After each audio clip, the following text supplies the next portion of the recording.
की सर्व काळजी घेऊनही हार्ट अटॅक येतो. फास्ट फूड, जंक फूड ज्यातनं आपण खातो, जे आपल्याला तेल पदार्थ जातात त्याच्याने याला नक्की वाढवतं. गाईचे शुद्ध तूप खाल्ल्याने कोलेस्ट्रॉल वाढते काय? सॉल्ट आपण एक कणही घेतला नाही तरी साधारण 3 ते 5 ग्रॅम सॉल्ट, सोडियम आपल्या ह्याच्यात जातं. औषध हे आहार म्हणून खाण्यापेक्षा आहार हेच औषध. आपल्या घरच्या आईला सगळं बदलणं अवघड होऊन जातं. स्वयंपाकात खाद्यतेल फिल्टर्ड की रिफाइंड वापरावे? हा भगवद्गीतेच्या काळापासून हे सांगितलेलं आहे.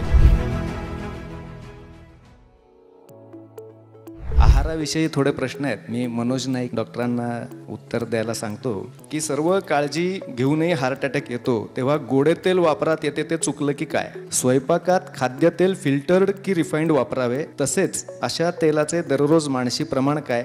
शेंगदाणा, सूर्यफूल, करडई, राईस ब्रँड हातला कुठला फॉर्म्युला स्वीकारावा? WHO म्हणण्याप्रमाणे न्यूट्रिशनल सप्लिमेंट गरजेचे आहे ते हृदयाच्या आरोग्यासाठी किती आवश्यक आहे? आपल्या भारत देशामध्ये मिठाचे प्रमाण दररोजच्या जेवणामध्ये फार जास्त आहे, अमेरिकेमध्ये फार कमी आहे. हे बरोबर आहे का आणि हे किती असावं? गाईचे शुद्ध तूप खाल्ल्याने कोलेस्ट्रॉल वाढते काय आणि किती प्रमाणात खावे? अँटीऑक्सिडंट पदार्थ कोणते? मला वाटतं जनरल तेल, तूप आणि कोलेस्ट्रॉल, मीठ याच्याबद्दल थोडंसं सांगा.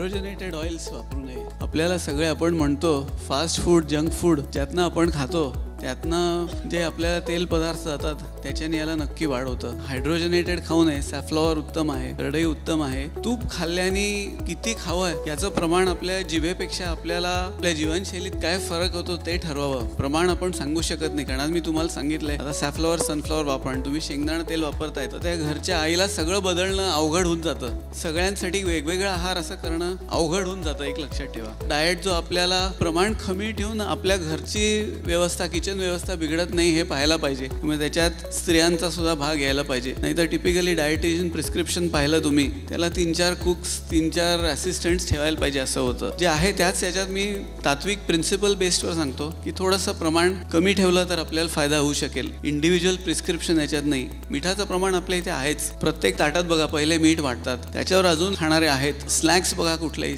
सगळे सॉल्टेड आहेत. तर सोडियम हा बर्डन आहे, कारण सोडियम बरोबर पाणी पण येतं आणि सगळ्या व्हॅस्क्युलर सिस्टीमवर आपल्या स्ट्रेस येतो. ब्लड प्रेशर वाढण्याचं प्रमाण आहे आणि ब्लड प्रेशर आपण पाहिलंय की ब्लड प्रेशरनी रिस्क फॅक्टर हा सगळ्या हार्ट किंवा याच्यासाठी सुद्धा आहे. तर ब्लड प्रेशर आपल्याला आटोक्यात ठेवण्यासाठी सगळ्यात इम्पॉर्टंट इंटरव्हेन्शन आहे सॉल्ट रिस्ट्रिक्शन. ते आपल्याला करायलाच पाहिजे. सॉल्ट आपण एक कणही घेतला नाही तरी साधारण 3 ते 5 ग्रॅम सॉल्ट, सोडियम आपल्या ह्याच्यात जातो हे लक्षात ठेवा तुम्ही. डेली न्यूट्रिशनल सप्लिमेंट बद्दल काय? Fresh fruits, fresh vegetables. गोळ्या खाऊ नका, नॉर्मल अन्न खा. गोळ्या घ्यायच्या तर घ्या. परदेशात नाही काही येणाऱ्या आहेत, 30-30 रुपयाची एक गोळी आहेत. पण त्याच्यापेक्षा फ्रेश फ्रुट्स, फ्रेश आहार, fresh vegetables and salad would be a better source of antioxidants. औषध हे आहार म्हणून खाण्यापेक्षा आहार हेच औषध. आहार हेच औषध आहे. तुम्हाला सात्विक आहार सांगितलंय ते आयु, बल, आरोग्य हा देणारा आहार सात्विक. हा भगवद्गीतेच्या काळापासून हे सांगितलेलं आहे. तर तेव्हा सात्विक अँटीऑक्सिडंट्स कॅप्सूल्स मध्ये घ्या असं सांगितलं नाही श्रीकृष्णाने, हे लक्षात घ्या.